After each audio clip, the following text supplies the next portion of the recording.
Assalamualaikum warahmatullahi wabarakatuh.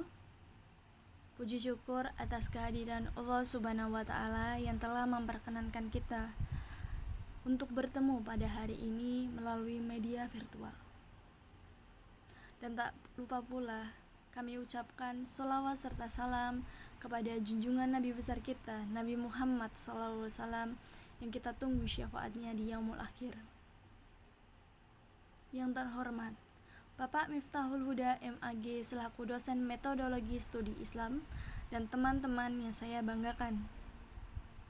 Kami dari kelompok 6 akan membahas terkait pendekatan fenomenologis dan integrasi interkonektif dalam studi Islam serta pemikiran dan gerakan Islam di Indonesia. Sebelum masuk pada materi inti, perkenankan kami untuk memperkenalkan diri. Pertama, Holista Atami dengan NIM 2321088. Kedua, Aida Asnasabita selaku moderator dengan NIM 2321089. Ketiga, Aisy Salsabila dengan NIM 2321093. Keempat, Putri Rahmawati dengan NIM 2321097. Kelima, Ina Zulfa Maula dengan NIM 2321182. Keenam, Harisma Zahro dengan NIM 2321190. Ketujuh, Huswatun Hasanah dengan NIM 2321194. Dan terakhir, 8, Anissa Muslimah Latif dengan NIM 2321197. Kepada Bapak dosen maupun teman-teman, selamat menyimak presentasi pada hari ini. Terima kasih kepada Mbak Moderator. Selanjutnya saya Aisy Salsabila akan menjelaskan materi yang pertama, yaitu pendekatan fenomenologis dalam studi Islam.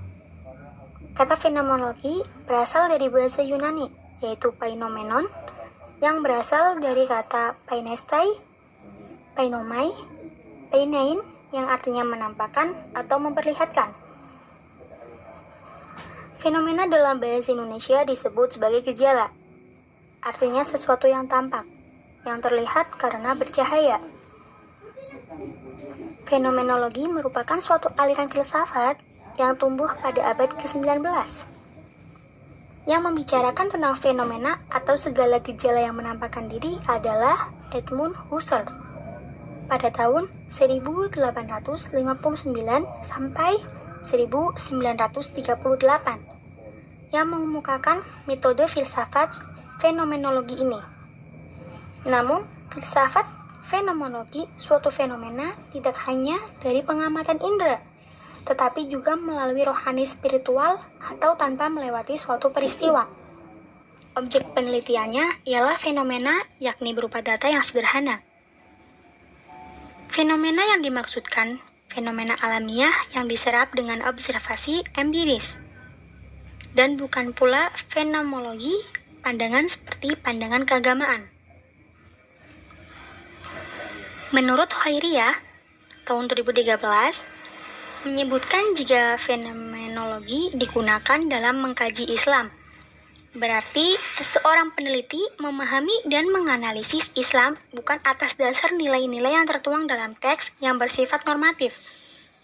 Namun, bagaimana seorang peneliti memahami dan menganalisis Islam berdasarkan apa yang dipahami dan diamalkan oleh umatnya. Dengan begitu, Islam dipahami bukan dari sumber ajaran atau doktrin berupa Al-Quran dan Sunnah, tetapi Islam dipahami dari praktek yang ditampilkan oleh penganutnya.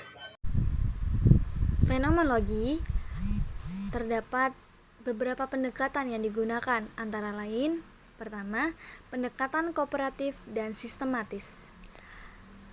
Dalam hal ini, ada kesepakatan antara para ahli fenomenologi bahwa dengan membandingkan secara sistematis antara berbagai bentuk pengamatan dan simbol-simbol beragama, akan dapat ditemukan kesamaan-kesamaan asasi yang dapat disebut inti suatu agama. Lalu kedua, ada pendekatan empirik. Fenomenologi sejauh ini menghindari argumen-argumen a priori dan kajiannya, Seperti pendekatan ilmiah pada umumnya, fenomenologi mendasarkan analisisnya pada data-data empiris yang dikumpulkan dari berbagai ekspresi para pengamat agama, lalu membuat suatu generalisasi mendasar atau yang disebut mengambil suatu platform sebagai esensi agama. Ketiga, ada pendekatan historis. Fenomenolog bukan saja bekerja sama, bukan saja saling melengkapi dengan sejarawan agama, namun mereka sendirilah sejarawan itu. Karena seluruh data ekspresi keberagaman merupakan data historis, fenomenolog agama menyadari bahwa semua ekspresi itu muncul dari berbagai faktor historisnya masing-masing. Keempat, ada pendekatan deskriptif. Fenomenolog membedakan pengumpulan data dengan deskripsi maknanya. Yang kedua ini terfokus pada penjelasan murni yang tidak tercampur dengan interpretasi subjektif. Lalu kelima, ada pendekatan anti-reduksionalisme. Dalam pendekatan ini, fenomenolog berpendapat dan berusaha menangkap makna inti ekspresi keberagaman dengan menghilangkan berbagai tambahan dan hal-hal yang melekat pada ekspresi itu, yang tentunya bukan aslinya, baik dari ekspresi itu sendiri maupun dalam subjek bekerja. Dan terakhir, ada pendekatan otonomi. Fenomenolog berkeyakinan bahwa ekspresi keberagaman manusia merupakan suatu yang otonom, kukuh, dan memancarkan dari fitrah suci. Segala bentuk interpretasi dan pengalaman yang ada merupakan penambahan atas aslinya itu. Menjelaskan tentang pendekatan integrasi interkonektif dalam studi Islam. Pendekatan integratif interkonektif adalah pendekatan yang berusaha saling menghargai keilmuan umum dan agama, sadar akan keterbatasan masing-masing dalam memecahkan persoalan manusia. Hal ini akan melahirkan sebuah kerjasama, setidaknya saling memahami pendekatan dan metode berpikir antara dua keilmuan tersebut. Konsep integratif interkonektif yang pertama kali digaungkan oleh Amin Abdullah ini adalah usaha memahami kompleksitas fenomena kehidupan yang dihadapi dan dijalani manusia. Setiap bangunan keilmuan apapun, baik keilmuan agama, Islam maupun agama lain, keilmuan sosial, humaniora maupun kealaman, tidak dapat berdiri sendiri tanpa kerjasama, saling tegur sapa, saling membutuhkan, saling korektif, dan saling berhubungan antar disiplin keilmuan. Selanjutnya yaitu adalah contoh aplikatif pendekatan fenomenologis dan integrasi interkolektif dalam studi Islam. Yang pertama yaitu ada satu, tahlilan. Tahlilan merupakan acara doa bersama di rumah orang yang sudah meninggal yang diikuti oleh sanak keluarga dan tetangga yang biasanya diadakan pada malam hari dengan pembacaan Yasin dan doa-doa lainnya. Yang kedua, ziarah kubur. Ziarah kubur yaitu berkunjung ke makam untuk mendoakan seseorang yang sudah meninggal. Yang ketiga, ada sekaten dan grebek maulid. Kegiatan ini dilaksanakan untuk menyambut hari Maulid Nabi Shallallahu Alaihi Wasallam yang jatuh pada bulan Rabiul Awal tahun Hijriyah.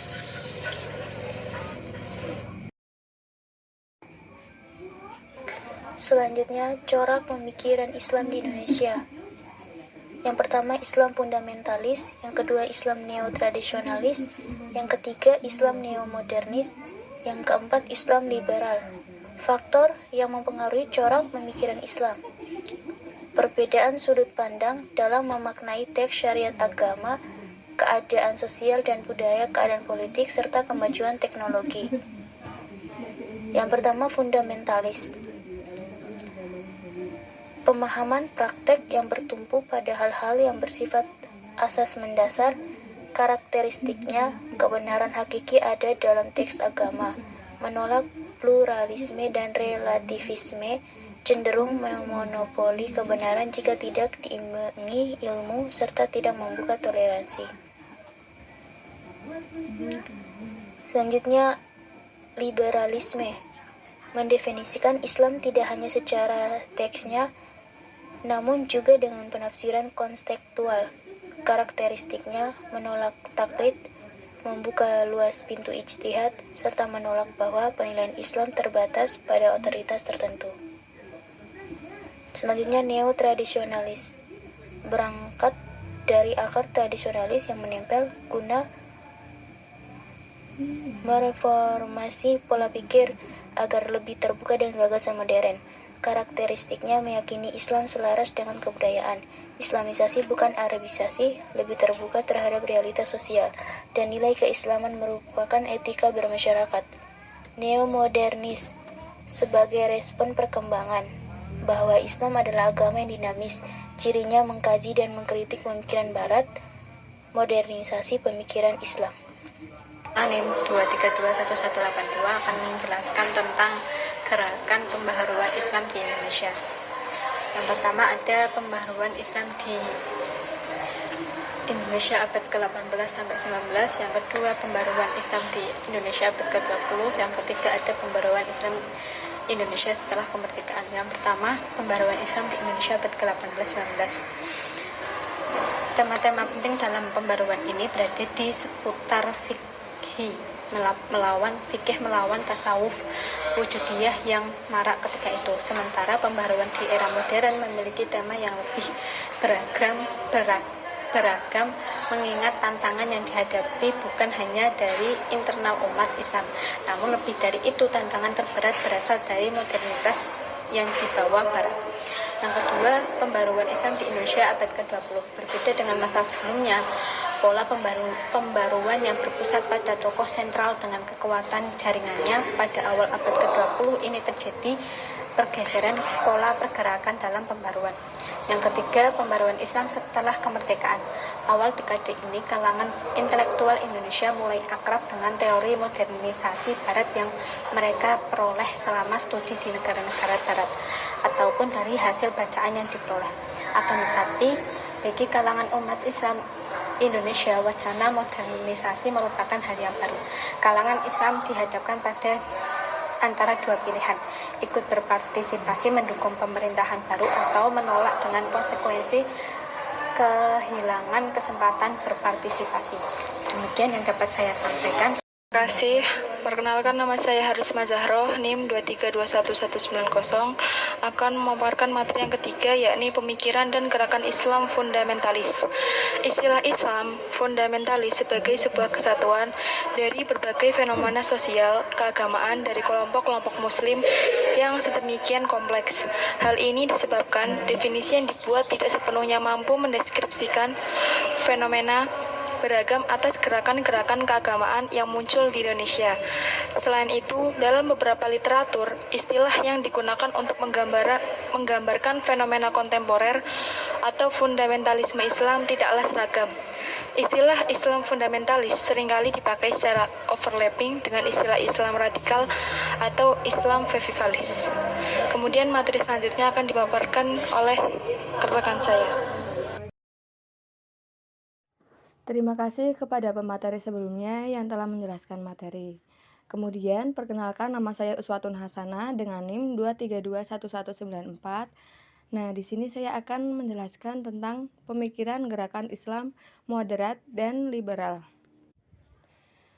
Gerakan pemikiran Islam moderat yaitu agama Islam menganjurkan kita agar kita bersikap secara pertengahan saja atau yang biasa disebut sebagai moderat. Nah, maksudnya ini apa?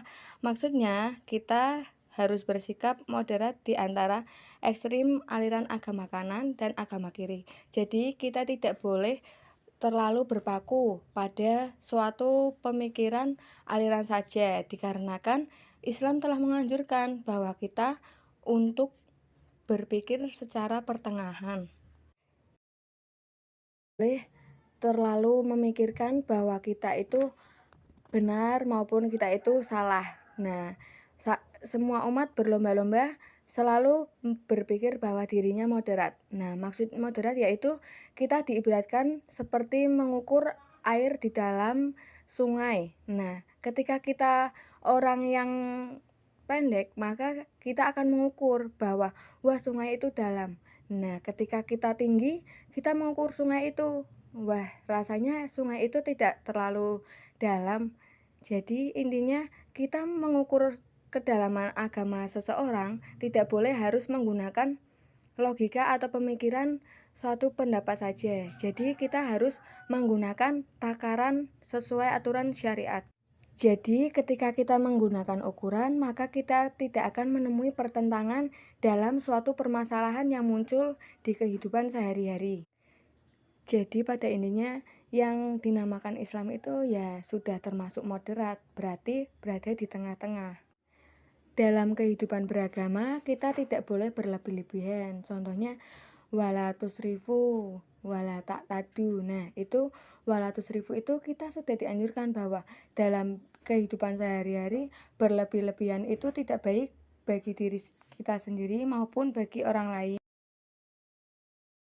Pemikiran dan gerakan Islam liberal. Nah, kata liberal ini secara bahasa yaitu berasal dari kata liberté dan disebut pula liberty, yang artinya kebebasan atau kemerdekaan. Nah, sedangkan secara epistemologi, liberalisme adalah paham yang berusaha memperbesar wilayah kebebasan individu dan mendorong kemajuan sosial. Jadi, aliran ini itu membebaskan manusia untuk selalu berpikir dan berimajinasi sesuai dengan acuan agama. Jadi Al-Quran ini terus berbagai hukum ulama yang ada itu tetap dijadikan sebagai pedoman hidup, namun mereka selalu mengkaji secara terus-menerus. Nah, golongan Islam liberal ini tidak menunjukkan bahwa diri mereka itu sebagai orang yang menolak agama, akan tetapi mereka berlindung dari gagasan pemikiran agama, namun mentafsirkan Al-Quran dan menilai semua syariat serta hukum-hukum Islam. Nah, mereka ini menolak tafsiran agama yang dianggap terlalu kaku dan termasuk ijma ulama juga. Jadi aliran ini juga selalu bertanya mengapa terdapat hukum Islam seperti ini. Sekian presentasi pada hari ini. Saya ucapkan terima kasih yang telah menyimak dan menontonnya. Wassalamualaikum warahmatullahi wabarakatuh.